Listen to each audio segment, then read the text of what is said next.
Whitehall 1212.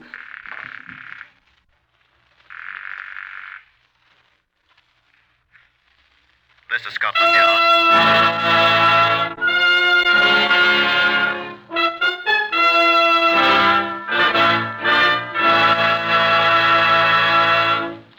For the first time in history, Scotland Yard opens its official files to bring you the authentic, true stories of some of its most baffling cases. These are the true stories. The plain, unvarnished facts, just as they occurred, reenacted for you by an all-British cast. Only the names of the participants have, for obvious reasons, been changed. The broadcasts are presented with the full cooperation of Scotland Yard. Research for Whitehall 1212 comes from Percy Hoskins of the London Daily Express. The stories for radio are written and directed by Wyllis Cooper. To brief you on case number 914029, here is Chief Superintendent John Davison, custodian of Scotland Yard's Black Museum. Good afternoon. When taken out of context, the exhibits in the Black Museum seem often far removed from the murder cases in which they played most important parts, either as clues or as actual weapons that caused someone's death. Now, these things here are examples. You would think that a set of false teeth, an upper plate to be exact, and a small bottle, which once contained about 2 grams of petrol, you would think that such a collection of items would have very little connection. But I assure you, you'd be wrong. They both had something to do with a woman's death by murder. She never dreamed that these familiar things would one day encompass her death, nor could she have known they would be the death of her son, whom she loved. But they are here in the Black Museum today. They've done their part in committing a crime, and then in punishing it. Chief Inspector Leslie Cameron Underhill had a great deal to do with case number 914029. He will tell you more about it. I don't suppose one could say that a man has been hanged in England in a long time at least because he ran away, leaving an unpaid hotel bill. But it is certainly a fact that an unpaid hotel bill was a contributing factor in this man's death. No, he was not hanged because he defrauded the hotel, but it is true that he might have escaped had he paid it. I was called to Margate by authority of the Chief Constable of Kent, who had asked for the CID's help on the 1st of November. Inspector Charles Hatcher of the Margate Police told me what was happening. We've got him safe in jail on a charge of unlawfully obtaining credit. We shall be able to put our hands on him when we want him, all right?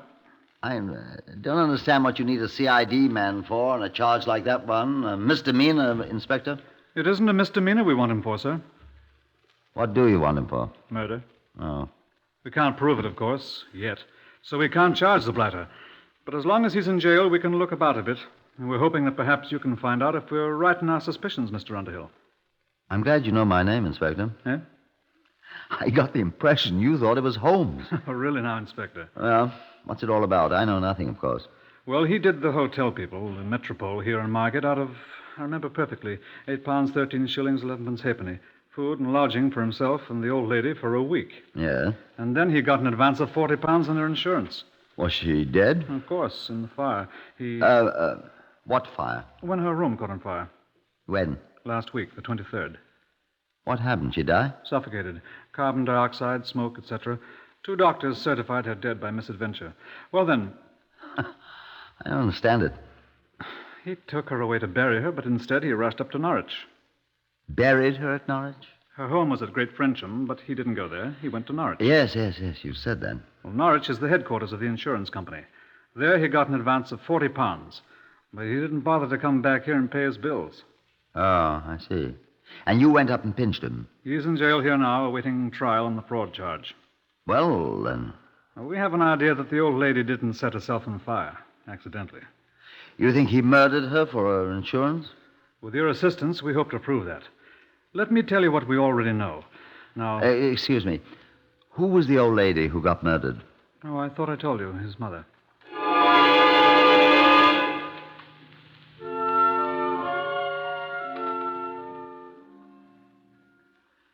Inspector Hatcher took me over to the jail in which the prisoner, whose name I neglected to tell you, was Sidney Bahola Wolfe, was being held on the fraud charge, and I was permitted to speak to him.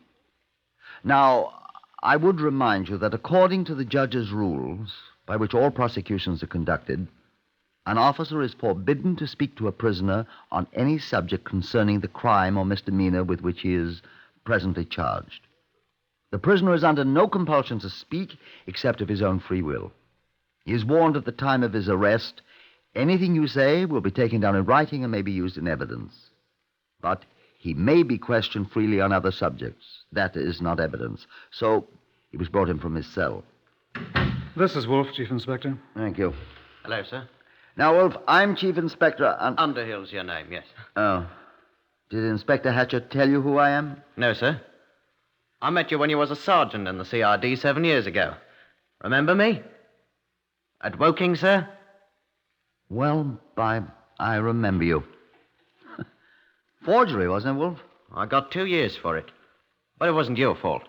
It did seem to me you had something to do with it, Wolfe. Well, they said I did. Sit down, Wolfe. If you don't mind, Inspector Hatcher. Oh, right ahead. Thank you, sir. Remember, you've been warned, Wolfe. Yes, sir. Soft chair feels good. Not very soft, Sid, is it? Well, softer than them back there in the cell, sir. So you had your mother insured, Sid. I don't think we It's a matter of record, Inspector. Right. Go ahead, sir.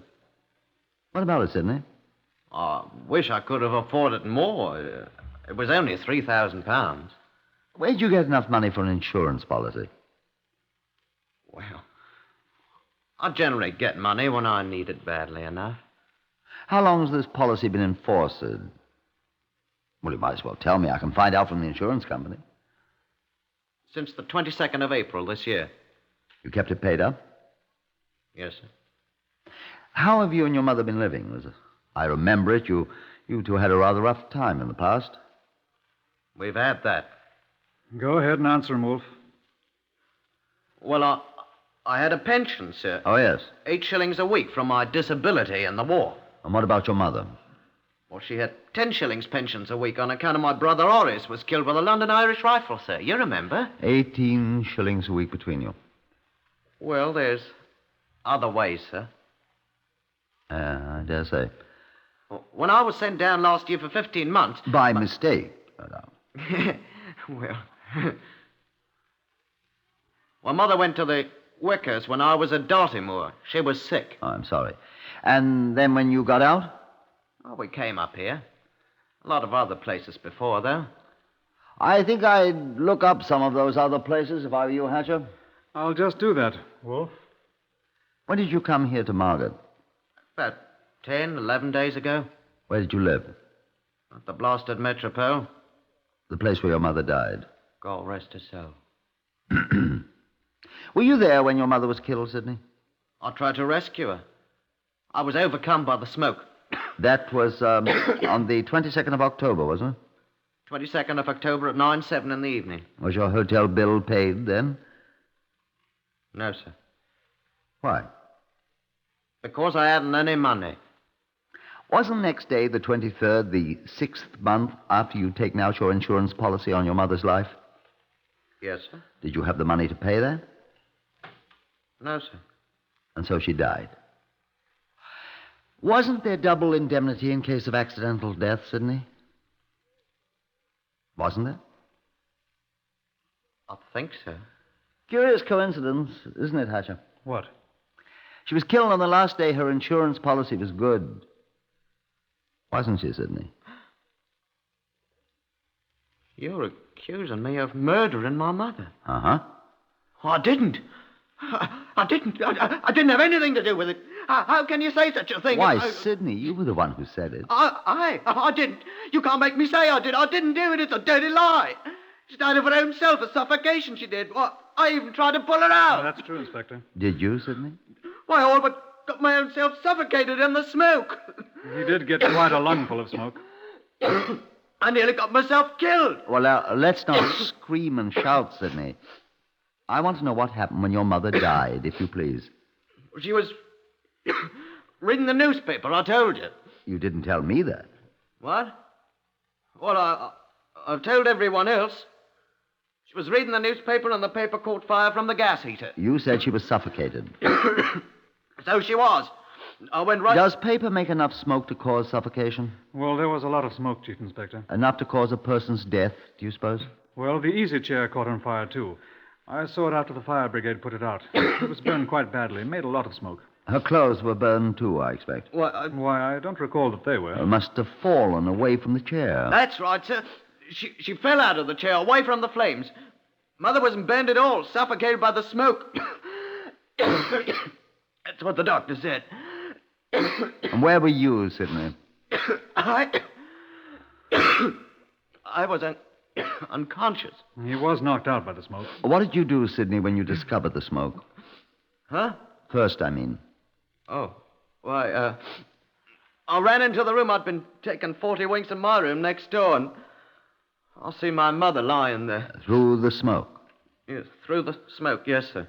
Where was she lying? Huh? Alongside the chair. Go on. Well, I tried to drag her out and... To the hallway? No, sir, through my room next door, but she was so heavy and I was coughing so... I couldn't. So I staggered out into my room and closed the door. And left your mother lying there in the smoke? What? Well, sir, I was fair perishing. So was your mother, wasn't she? Well, sir, I didn't think. You left your mother unconscious on the floor of a smoke-filled room with the door closed and the place on fire. Well, sir, I tell you, I didn't think. I'd like to ask you something else, Sidney. Yes, sir? What would you have done if your mother hadn't died? What, sir? You hadn't any money, had you? Either of you. I hadn't thought of that, sir. All right, Sidney, that's all for now. Well, don't you You want can me... send him away, Hatcher, if you please. I'll talk to him again later. Right. Come along, Wolfe. Yes, sir. Take him away, Constable. What's going to happen to me now, sir? You're going to be tried for defrauding a hotel keeper. If they don't decide to hang you.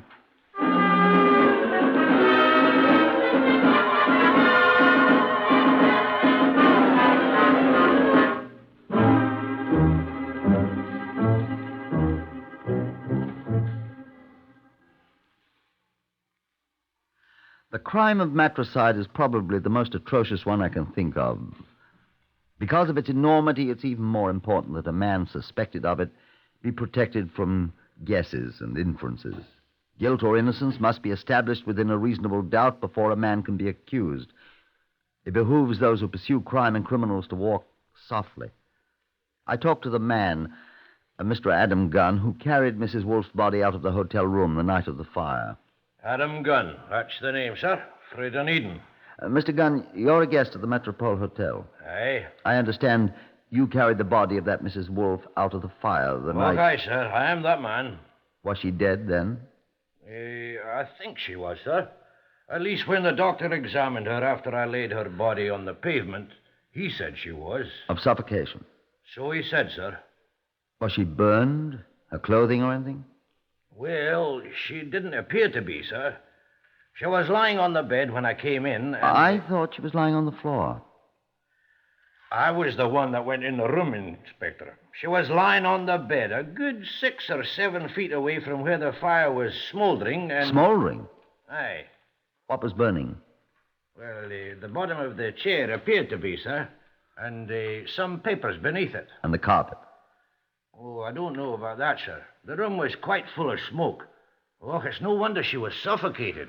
I nearly was. You had to open the door to get in? Aye. You saw no signs of her having been burned? No. She was unconscious, though? Aye. Where was Mrs. Wolfe's son? Oh, him. Oh, he was yammering and havering out in the hallway. I gathered the smoke had overcome him. He did say his mother was inside.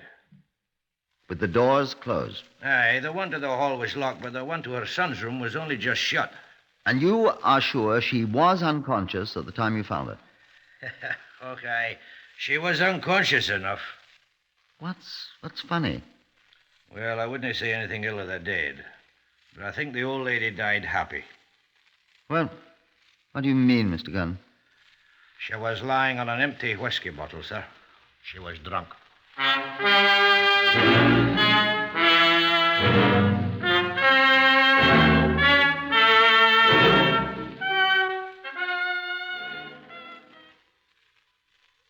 I talked with Dr. Edmund Whittaker, the physician who had examined Mrs. Wolfe. Yes, I examined her. Immediately afterwards, she was brought out of the room. I was passing by on my way home from my Oddfellows Lodge, and You certified that she died of suffocation? Of heart failure superinduced by the effects of suffocation, yes. Was her heart weak? What? She was 67 years of age, sir. Do you have evidence that she suffered from heart disease, Dr. Whittaker? What? I had already prescribed medicines for that, sir. She had a very bad heart. She was not burned? No, sir. That I can be sure of, too. Could anything else have induced a heart attack of this type, Doctor? What? Well, the whole effect of the shock might have, sir. Could drink have done it? What? In my opinion, no. Could carbon monoxide poisoning have caused her death? What? Well, undoubtedly carbon monoxide poisoning might have, yes. The fact that I certified suffocation in this case implies that carbon monoxide was present and had a great deal to do with her death. I'm not cross-examining you, Dr. Whittaker. I'd like to know if she breathed carbon monoxide in sufficient quantities to kill her. If one breathes in the presence of a fire of this sort, my dear sir, one must necessarily breathe carbon monoxide. Then there is even now carbon monoxide in traceable quantities in her body. What? Well, unquestionably, sir. The inner passages of the woman's lungs will be coated with soot and smoke, and the mere process of breathing would introduce carbon monoxide into her blood. That you didn't look to see? Of course not. That would have required a post-mortem operation, and I saw no need whatever for that. Besides, I'm not a surgeon. Do you suppose, Dr. Whittaker, that you could supply me with the name of a competent surgeon? Here, sir? No, in Great Frensham. Why, that's where the woman was buried. Precisely, my dear doctor.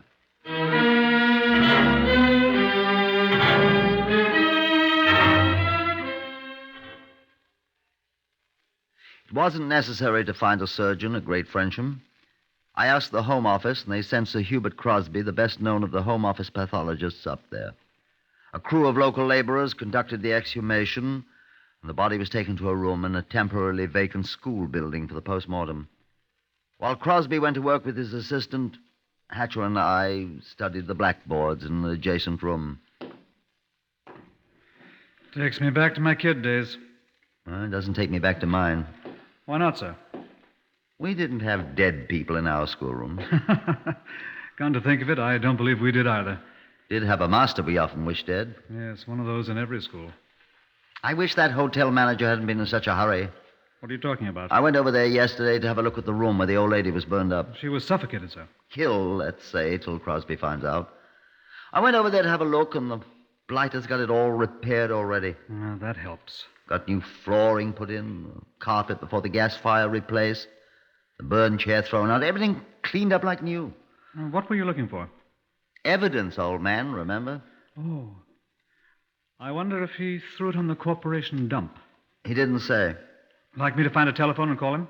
Why, if you would. And if you did, I'll put a constable or two onto the dump to see what they can find, shall I? Do. Ask them to bring back anything at all that they can find. Righto. Back at once. And I'd better see someone from the fire... Oh, he didn't hear me.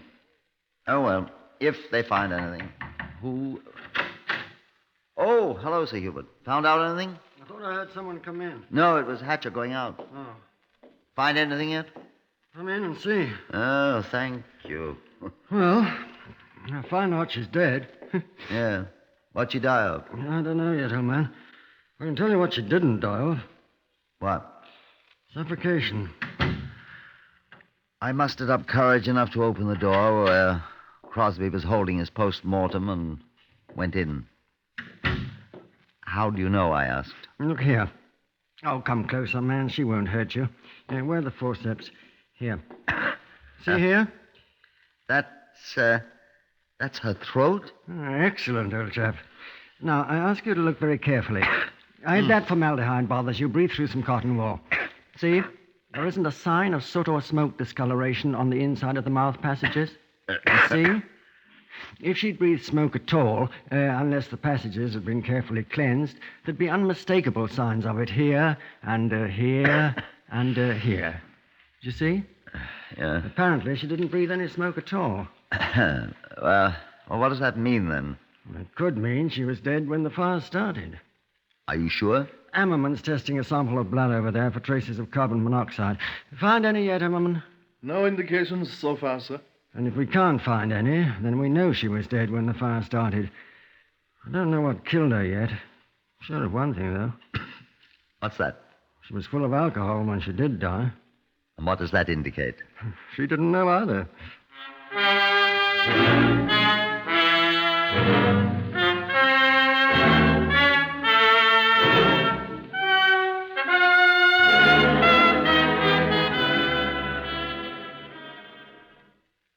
Sir Hubert Crosby returned to London and his laboratory that night with certain specimens he wanted to examine more thoroughly, and the remainder of the body of Mrs. Rose Wolfe was reburied in the churchyard at Great Frensham.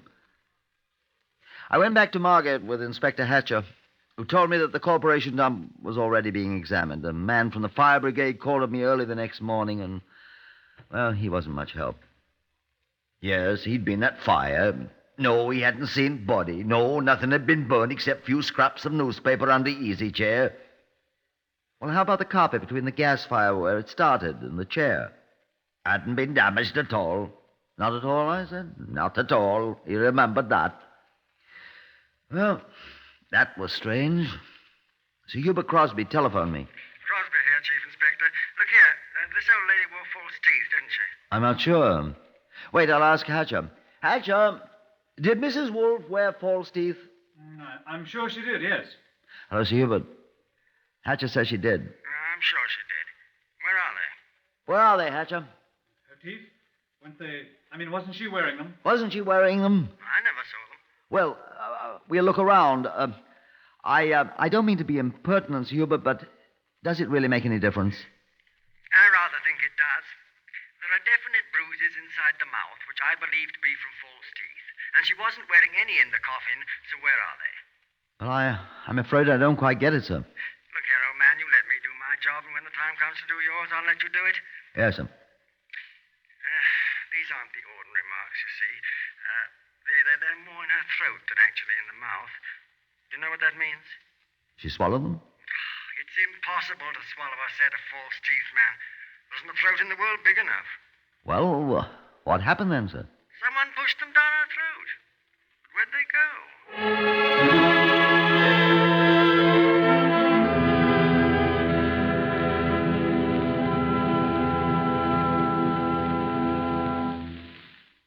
It was almost time to talk to Sidney Wolfe again, I told Inspector Hatcher. The information about him being up for obtaining unlawfully has got into the police gazette. He'll be wanted in half the towns in England when we get through with him. If we do. Forgery, too. I picked him up for that once. Yes, I remember. Uttering false checks, defrauding hotel keepers. He and his mother both. They've been living on their wits for years.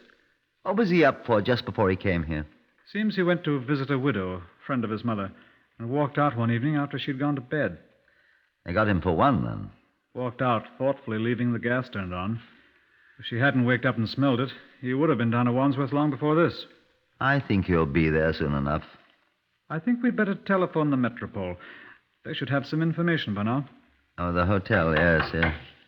Come in. Constable Harris, sir, from the corporation dump. Yes, Harris. What'd you find out? We found a lady's dress, sir. Here. Oh, where was it? Where they throw the rubbish from the fire. Exact spot, the hotel dustman said. He remembered this dress, too. Recognized it, in fact. Whose is it? Mrs. Wolfe, sir, he says. Oh. He'd seen her wearing it that very day. She always stopped and had a word of greeting from him. Is he sure about it? Yes, sir. He'll testify to it. Oh, excuse me. Inspector Underhill here. Where were they? Are you sure they're the ones? Good. Send them over here at once. Thank you. Thank you very much. I beg your pardon? Oh, you have. Hers, of course. Would you send that over too, please? Yes, right away. Thank you. What is it, sir? Let's have Wolfe in here. Right. Go out and get him, Harris. Yes, sir. What was it, sir? The hotel people called us. They found something. Oh, what? Let's let Sidney Wolfe try to guess. Hello, Sidney. Hello. Bring him in here, Harris. Oh, no. Don't sit down, Sidney. We won't keep you long. I don't know anything. We'll see. Where are your mother's false teeth? You remember now, don't you, Sidney? She had them on. No, she didn't. You know perfectly well she always removed them and put them in a glass of water before she went to bed. She had them on. She didn't go to bed. She was sitting in the armchair. Not after she drank the whiskey, Sidney. The whiskey you bought her for a present. I didn't. You knew she'd go right to sleep, didn't you, Sidney? After all that whiskey that she wasn't used to. I never gave her. Didn't you? But I didn't kill her. You said she was lying on the floor. She was lying on the bed. Drunk. Unconscious. No. Wearing her dressing gown. Her dress hung up quite peacefully. No, I said. Quite unconscious from the liquor her son gave her and choked to death with her son's hand. No! It's true, Inspector Hatcher. Then he went over and set the fire that he claimed killed her. No. Oh, yes, you did, Sidney. We found the bottle of petrol. Your mother used to clean that dress, and it's empty now. Her insurance was due to expire, and you didn't have much time, so you killed her. Choked her with her own false teeth. I didn't. We can prove it, Sidney. You said your mother was wearing her teeth. She was. I seen them, I tell you. So you did, Sidney, when you choked her. You didn't notice they dropped out of her mouth afterwards, did you? They found them on the floor, behind the bed. No, Sidney Wolfe, it won't wash. I arrest you on the charge of murdering your mother, and I warn you that anything you say will be taken down and may be used in evidence. No. Will you have this man taken away from here, Inspector?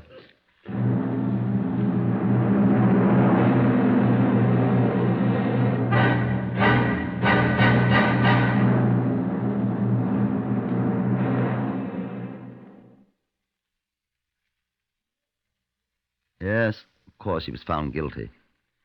He was hanged at Wandsworth 37 days later. I wonder if the Lord did have mercy on his soul.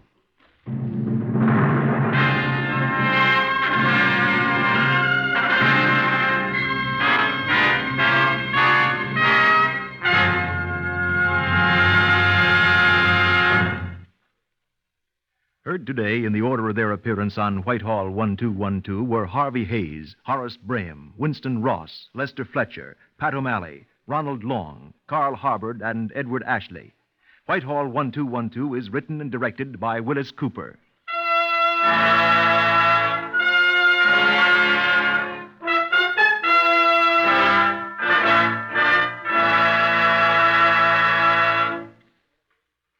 There's a critical shortage of scientific and engineering manpower. American industry will need 30,000 engineers annually for the next decade, and only about half of this need will be supplied, according to present estimates. The Engineering Manpower Commission of Engineers Joint Council urges the American public to consider the scope and the seriousness of this problem, and consider also the effect it will have on the nation's economy. You high school students are urged to consider careers in science and engineering, and consider the advantages of engineering training for positions of leadership in many, many fields. This is NBC, the national broadcasting company.